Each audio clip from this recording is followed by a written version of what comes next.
So 2 months ago, I bought a Indonesian honey sweet potato from a local grocery store. Put it into a ice cream tub, and well, so this is slip number 10, 11, 12, 13. So this one potato, which is about about the length of my palm, is very productive. It produced over, well, counting these ones growing here, over a dozen slips, of which 5 I put into a plot of tilled soil already. There's 3 more over there. One here, one here, one here. Not quite sure what to do with them yet. But at this point, I think I've had enough of sweet potatoes. Well, it's not necessarily enough, but I think I've collected enough slips to grow enough sweet potatoes, at least for this, for the time being. I can't manage, an entire farm of sweet potatoes. This is just more like an experiment, a very successful experiment so far though. The next phase will be to see if those slips actually grow to produce leaves that I can eat, as well as roots that I can harvest. But in the meantime, this guy, it's too productive, and I'm not quite, well, I don't need any more slips. So what I've decided to do is I'm just gonna put this potato in this pot here. I know this pot is definitely too small to get good sized tubers. What I'm hoping to do though is just to put this in here, let it grow, let the leaves grow really well, and harvest the leaves only. Because you can see there's quite a lot of slips growing here.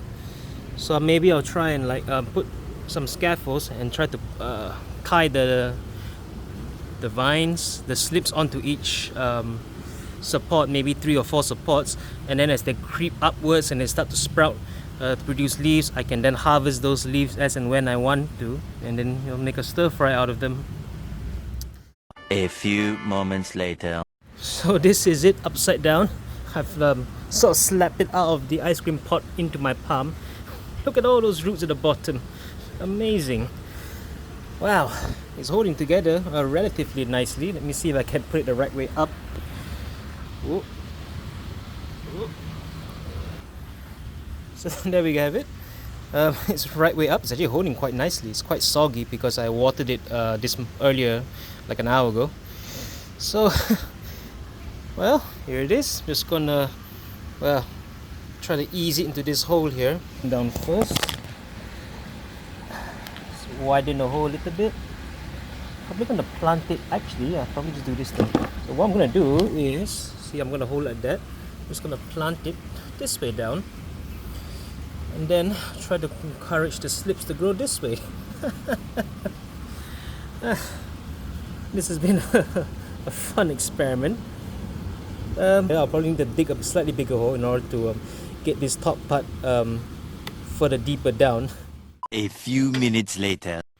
And here is the finished product. Buried it.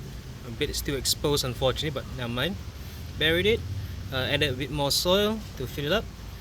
A stick, and I'm going to try and use this as a scaffold. And this is the big slip here. I'm not sure will I tie it. Maybe later. We'll see how it goes.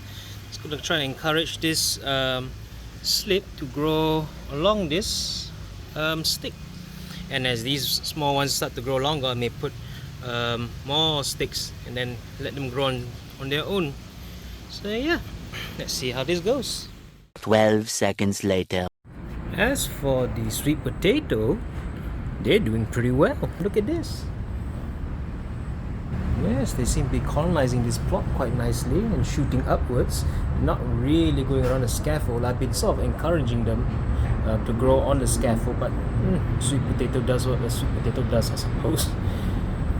So yeah, they're growing quite well, and in fact I've actually tried stir frying the leaves. So I just plucked probably about 4 handful of leaves, then just stir fry it with garlic and a bit of oyster sauce. It's pretty good. So yeah, the leaves are edible, and hopefully the tubers will be ready in a couple of months.